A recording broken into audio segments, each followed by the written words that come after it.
নমস্কার, সন্ময় স্পিক্স থেকে বলছি, সন্ময় বন্দ্যোপাধ্যায়। অনুব্রত মণ্ডলের কুকথার আপনারা জানেন যে অনুব্রত মণ্ডল কী ভাষায় বীরভূমের একদম বোলপুরের পুলিশ অফিসারকে, তাকে লিটন হালদারকে যে ভাষায় কথা বলেছিলেন, তারপর তার বিরুদ্ধে এফআইআর এবং তার ভয়েস স্যাম্পল নিয়ে, সরাসরি ভয়েস স্যাম্পল নয়, তার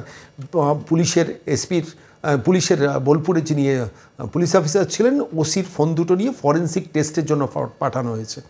তো সেই ফরেন্সিক রিপোর্টটা কি এসছে এই মুহূর্তে দাঁড়িয়ে বীরভূমের এসপির কাছে? তারা যেটা তদন্ত করছেন আমরা কেউ জানি না, কেউ কথা বলছি না, কোনো মিডিয়া কথা বলছে না। ভালো করে ভেবে দেখুন, অনুব্রত মণ্ডল পর্বে তাকে ডাকা হলো, তাকে 2 ঘন্টা বীরভূমের এসডিপিও তিনি ইন্টারোগেশন করলেন, তারপর তিনি বাড়ি চলে গেলেন। তদন্তে তিনি পূর্ণ সহযোগিতা করছেন। ওদিকে লিটন হালদারের 2টো ফোন বাজেয়াপ্ত করে সেই 2টো ফোনকে ফরেন্সিক টেস্টের জন্য পাঠানো হলো। সেই ফরেন্সিক রিপোর্ট এখন কোথায় গেল, বানের জলে ভেসে গেল কিনা আমরা কেউ জানি না। রাজীব কুমারকে কেউ প্রশ্ন করতে পারবে না, কারণ রাজীব কুমারকে মমতা বন্দ্যোপাধ্যায় নির্দেশ দিয়েছেন কেষ্টর যেন কিছু না হয়। ফলে তো কেষ্ট আলটিমেটলি আমি দুঃখ প্রকাশ করছি, ব্যাস। তারপর তার ফোন দুটো তার ফোন দুটো নেওয়া হলো না, অথচ লিটন হালদারের ফোন দুটো ফরেন্সিক টেস্টে সেই যে গেল তো গেল, আর এলো না। এসছে কিনা জানি না, আমি অন্তত এখনও পর্যন্ত খবর নেই। তাই এই প্রতিবেদন আপনাদের কাছে পেশ করতে গিয়ে আমি এই মুহূর্তে আপনাদের আরেকটা ছোট্ট ভিডিও, যেটা ভাইরাল হয়েছে গতকাল দেখছিলাম।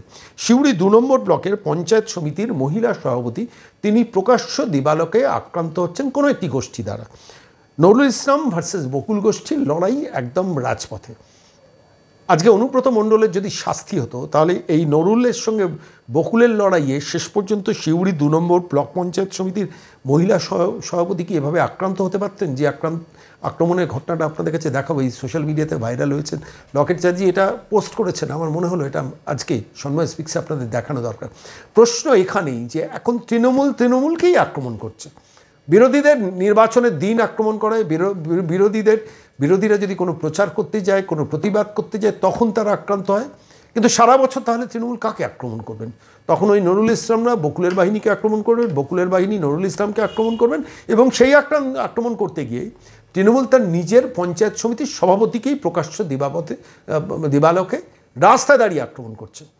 আচ্ছা বলুন তো, এই রাজ্যে আমি বলছি মহিলারা, সাধারণ মহিলাদের কথা ছেড়ে দিন, তৃণমূলের মহিলারাই যদি সেফ না থাকে, তাহলে সাধারণ মহিলারা কিভাবে সেফ থাকবে বলুন তো?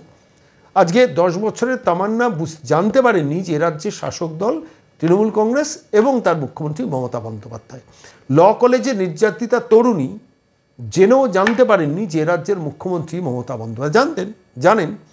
কিন্তু আজকে যে এইসব কাজ কারবারগুলোকে প্রমোশন হতো না যদি অনুব্রত মণ্ডলের শাস্তি প্রথম দিনে হতো, আজকে নয়, বছরের পর বছর তিনি যে রাজ চালিয়ে গেছেন বীরভূমের মাটিতে দাঁড়িয়ে। আজকে বীরভূম প্রতিদিন খবরের কাগজের আইটেম হয় কেন, কিসের জন্য হয়? এই কারণেই যে অনুব্রত মণ্ডলদের শাস্তি হয় না। আর শাস্তি হয় না বলে নিচের লেভেলে বকুল কিংবা নুরুল তারা এই পর্বে লিপ্ত হতে পারে, যেটা এই মুহূর্তে আপনাদের সন্ময় স্পিক্সে দেখাবো। দেখুন আর ভাবুন কোন পর্যায়ে নিয়ে গেছেন মমতা বন্দ্যোপাধ্যায় এই রাজ্যটাকে। খোদ তৃণমূলের নেত্রীর ওড়না ধরে টানাটানি, মারধর, এবার এমনই অভিযোগ উঠল তৃণমূলেরই কর্মীদের একাংশের বিরুদ্ধে। আর এই সমস্ত ঘটনার পেছনে রয়েছে তৃণমূলের গোষ্ঠীদ্বন্দ্ব বলেই জানা যাচ্ছে জেলার রাজনৈতিক মহল সূত্রে। যদিও যাদের বিরুদ্ধে অভিযোগ তাদের দাবি যে তৃণমূল নেত্রী এমন অভিযোগ এনেছেন, তার বিরুদ্ধে অভিযোগ ঘরে ঢুকে ঘন্টার পর ঘন্টা অন্যজনের সঙ্গে কুকীর্তি করার, এবং বাসিন্দারা তার প্রতিবাদ করতে গেলেই এমন ঘটনা ঘটে। সিউড়ি 2 নম্বর ব্লকে তৃণমূলের একজন প্রতিনিধি এবং নেত্রী তার বিরুদ্ধে